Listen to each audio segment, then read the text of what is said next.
I need you to stay for a moment, because if you leave too early, you might never hear the sentence I should have said long ago, and I'm beginning to understand that some silences cost more than failure ever could.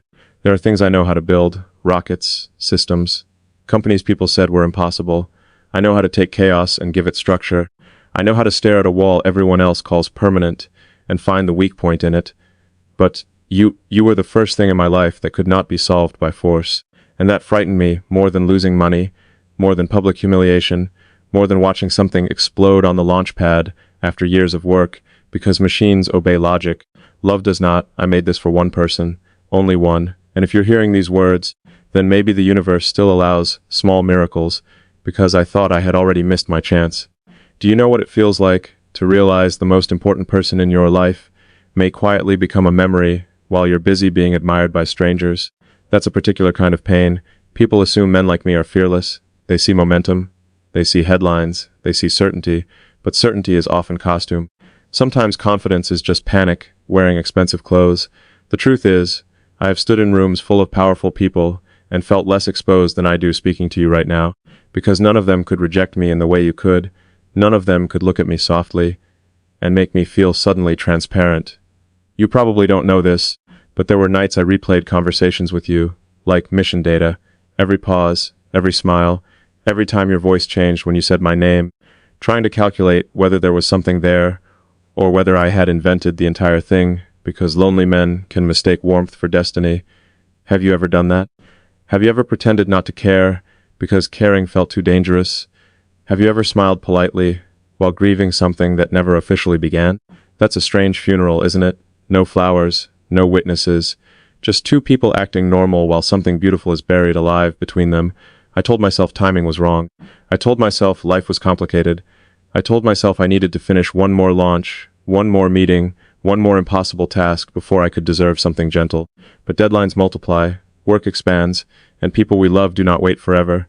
That is the equation nobody teaches ambitious men.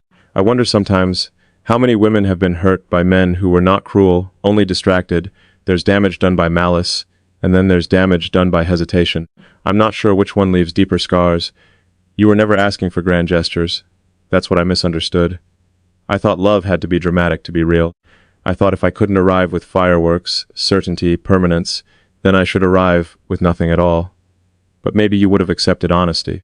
Maybe you would have accepted, I'm scared, but I'm here. Maybe you would have accepted a flawed man trying, and instead, I gave you fragments. Do you know what regrets look like when they age? They become questions. Would she have stayed if I had spoken sooner? Would she have trusted me if I had been simpler? Would she have loved me if I had been less divided between the world and my own heart? I'm asking you something difficult now. When a woman goes quiet, is it because she no longer feels, or because she felt too much for too long alone? I still don't know. I've learned that silence from a woman can mean many things. Peace, wisdom, protection, exhaustion, goodbye, and I don't know which silence yours became. If this reaches you, maybe you're sitting somewhere calm, maybe the light is soft, maybe life has continued the way life always does, without waiting for unfinished stories. Maybe someone kinder than me now knows how you take your coffee, what sadness sounds like in your breathing, what makes you look away when emotion gets too close. That thought should make me happy for you. Sometimes it does, sometimes it destroys me, because mature love is not possession. I know that. Wanting your happiness even if it excludes me, that is adulthood, but wanting it and surviving it are not the same skill. You should know something else. I almost made a different choice. I almost convinced myself that affection from the wrong person was enough simply because it was available, that convenience could replace connection, that admiration could replace understanding, that being wanted by someone else would silence what I felt for you. It didn't. It only made your absence louder. And if you've ever watched a man choose the wrong woman, understand this. Sometimes he is not choosing her. He is choosing anesthesia. There's a difference. If you've stayed with me this long, maybe some part of you still believes in unfinished things. If so, subscribe quietly and stay close for a little while longer, and tell me where in the world you're listening from.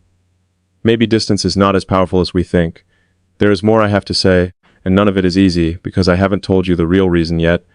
Not why I disappeared, not why I hesitated every time it mattered, not why, even now, speaking your name in my mind feels like standing too close to fire. I need you to understand something before I say it. The greatest myth about strong men is that they fear failure. No, We fear being truly known, and then left anyway, so we perform competence. We become useful, impressive, necessary. We become men people rely on, because being relied on feels safer than being loved. Love can be withdrawn, usefulness can be renewed. And somewhere inside all the building, all the movement, all the noise, I became a man who could command thousands, and still struggle to send one honest message to one woman. You. There was a night I almost called. My hand was on the phone. Your name was there. I imagined your voice answering with warmth, or worse, with indifference. I could survive rejection. I wasn't sure I could survive hearing that you had already healed. So I did nothing. And sometimes doing nothing is the most violent decision a person can make, because while I was protecting my ego, time was making choices for both of us. Tell me honestly, how many chances die, not because love was absent, but because courage was? I think I'm about to learn the answer. There is something humiliating about becoming successful before becoming honest. People congratulate the visible victories. They celebrate the companies, the numbers, the impossible milestones. They assume the man standing at the center of that storm must be fulfilled, but no one applauds the private losses.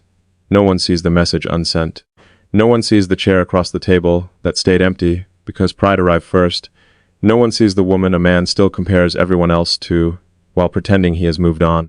And if I'm speaking carefully tonight, it's because I know you are no longer the same woman I once knew. Time changes elegance into wisdom. Pain changes kindness into boundaries. Waiting changes hope into standards. You may not be available to hear this the way you once would have been. That is one of the prices I earned. I used to think love would wait if it was real, that if two people were meant for each other, life would preserve the opportunity, like some protected file in the universe. That belief is childish. Love is not preserved. Love is perishable. Neglect it, and it spoils quietly. Ignore it, and someone else learns how to care for what you mishandled. Tell me, has someone learned you better than I did? Does someone now notice when your smile is polite instead of sincere? Does someone understand the version of you that only appears after disappointment? Does someone reach for your hand without needing to be taught? There are questions a man asks when he is late, and I am late. I need to confess something that will make me smaller in your eyes, but truth often does that before it sets anything free. When I sensed I was losing you, I did not move closer. I moved elsewhere. I surrounded myself with noise, attention, options, distraction. I accepted conversations with women who admired the image of me because it was easier than facing the one woman who knew the human cost of that image. I let myself be wanted where I did not feel seen. Do you understand how empty that is? To be desired by people who love the surface, while longing for the one person who asked about the machinery underneath. There was one woman in particular, beautiful, intelligent, available in all the ways life often rewards cowards. She wanted certainty from me, and I almost gave it to her, because certainty can be manufactured when desperation is involved. I nearly chose a future that looked correct. Have you ever watched someone build a beautiful prison? That was me. I could have married applause. I could have spent years beside someone kind enough, impressive enough, suitable enough, while slowly dying beside the absence of truth. And the most dangerous part? Everyone would have congratulated me. That is how wrong decisions survive, public approval. But every time I imagined that life, there was something missing that I could not engineer. Relief, peace. That deep exhale a person feels when they are beside the one they do not need to perform for. I only ever felt that possibility with you. Not because you worshipped me, because you didn't. You challenged me without humiliating me. You saw flaws without exploiting them. You had that rare strength mature women sometimes carry, the ability to remain soft without becoming weak. Do you know how uncommon that is? The world creates many clever people, very few safe ones, and you were safe in a way that terrified me. Because safety invites surrender, you could have loved the version of me I was hiding from everyone else. That meant I would have to meet him too, so instead, I delayed. I intellectualized emotions, I called confusion timing, I called fear responsibility, I called avoidance complexity. Men rename cowardice when they want to keep respecting themselves. I'm done doing that. The real reason I disappeared was not workload, not pressure, not circumstance. It was this: I believed if you knew how divided I was, how ambitious, how restless, how damaged, how emotionally inexperienced, despite all my years, you would eventually leave. So I tried to control the ending by never fully beginning. Ride that again in your heart. I tried to control the ending by never fully beginning. How many relationships die there? How many women stand in front of men who seem unavailable, never realizing those men are not withholding love? They are withholding exposure? You probably felt it. You probably sensed I was near and far at the same time. present in body, absent in risk, interested but defended, warm then unreachable, and I imagine that must have been exhausting. If so, I am sorry in a way words cannot complete. There is another truth. I kept believing I had more time, because you were graceful, you were patient, you did not force ultimatums, you did not dramatize your needs. And foolish men often mistake a calm woman for a woman who will stay forever. But calm women leave too. They simply leave quietly. Was that what happened? Did you leave me internally long before I noticed externally? Did you mourn us while I was still assuming there would be another chance? There are losses that happen in two stages. First in her heart, then in his awareness. The gap between those stages can ruin a man. I think it nearly ruined me. I started hearing your absence in ordinary moments. In airports, in hotel rooms, in successful days that felt strangely sterile, in celebrations that ended with no one I truly wanted to tell first. That is when success becomes haunted, when the person whose reaction matters most is no longer in your life. And yet even then, I hesitated, because reaching out late requires a special kind of humility. You must accept she may have healed, she may have changed, she may have loved again, she may hear your apology as nostalgia, she may owe you nothing, and still, you must speak. I wasn't ready. Then something happened that forced me to become ready. I saw a photograph, just one. You were standing beside someone I didn't know. You looked peaceful, not excited, not performative. Peaceful. Do you know what peace in a woman's face can do to a man who once disrupted it? It can make him realize someone else may have done what he refused to do. Stay. That image has lived with me ever since. Maybe he was no one important. Maybe he was a colleague, a friend, a stranger caught in a frame. Or maybe he was the man I trained you to accept after me. And I still don't know which possibility hurts more. I need you to stay with me a little longer, because what happened after that photo changed everything. I stared at that photograph longer than I should admit, not because of him, because of you. There was a calmness in your eyes I had never earned, a settled quality, the kind of peace that usually arrives after someone has survived disappointment and decided never to live there again. I recognized it immediately. Women do not wear that expression by accident. It is built slowly, through nights of accepting what a man will not say, through mornings of pretending patience is enough. Through the private moment, she finally chooses herself and does not announce it. You looked like a woman who had crossed a bridge and burned it behind her. And for the first time in my life, urgency was not professional, it was personal. I have known countdown clocks, launch windows, deadlines where millions were at stake, crisis calls at impossible hours. Those things sharpen the mind. But this was different. This sharpened regret, because I realized something brutal. If another man had brought you peace, then I had no moral right to interrupt it, simply because I arrived late carrying feelings. Love does not grant ownership. History does not grant access. Missing someone does not entitle you to disturb the life they built without you, so I did what cowards do when conscience and desire collide. I delayed again. I told myself I was being noble, respectful, mature, but underneath all those elegant words was a simpler truth. I was afraid he might be better for you than I ever was. Can a man love a woman deeply and still fear the answer to that question? Yes, every day. I imagined him noticing things I missed. I imagined him calling when I went silent. I imagined him choosing presence over performance. I imagined him making ordinary promises and keeping them. And what wounded me most was this. He would not need to be extraordinary to surpass me. He would only need to be consistent. Do you understand how devastating that is for a man who built his identity on being exceptional? To learn that in love, consistency often defeats brilliance. I could design systems for the future and still fail at the ancient skill of showing up. There were nights I almost convinced myself to let you go completely.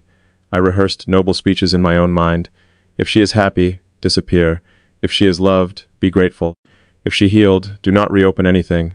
Those lines sound wise, but wisdom spoken from fear is often surrender in formal clothing, because another voice kept returning. What if she is not happy? What if she still wonders why? What if silence from you was not indifference, but self-respect? What if the one thing she needed was not perfection, but honesty, finally delivered? I lived between those voices so long that sleep became negotiation. Have you ever argued with yourself until sunrise? Have you ever defended someone and resented them in the same breath? Have you ever loved a person enough to release them, and not enough to stop reaching inwardly for them? That was my mind, a battlefield no one could see. Then came the night everything nearly ended. I was alone after a successful day that should have felt triumphant. People had praised me. Numbers were strong. Cameras were kind. The world from the outside was cooperating. Inside I was collapsing. I returned to a room so quiet it felt accusatory. Success can be loud in public and merciless in private. There was no one there who knew the version of me that trembles after applause fades. No one there who knew that admiration can feel colder than intimacy. No one there who would look at me and ask the only question that mattered. Are you actually okay? You would have asked that, and I knew it. I sat in the dark and understood something that frightened me more than losing you. I was becoming the kind of man who could win everything except the life he truly wanted. That realization breaks something, because if achievement cannot save you from emotional emptiness, then what exactly have you been sacrificing for? I wish I could tell you I handled that moment with dignity. I didn't. I broke quickly, completely, without witnesses, no dramatic scene, no shattered glass, no grand gesture. Just a grown man sitting in silence, grieving years of avoidable distance. I said your name out loud once, then again, as if repetition could summon courage retroactively. I thought about every version of us that died from delay, the dinner I never asked for, the trip we never took, the apology I never sent, the hand I never reached for when you might still have allowed it. People think heartbreak is one event. Sometimes it is an archive. Then I did something I should have done long before. I wrote to you, not polished, not strategic, not clever. Real, I told you. I had hidden behind competence. I told you I confused motion with meaning.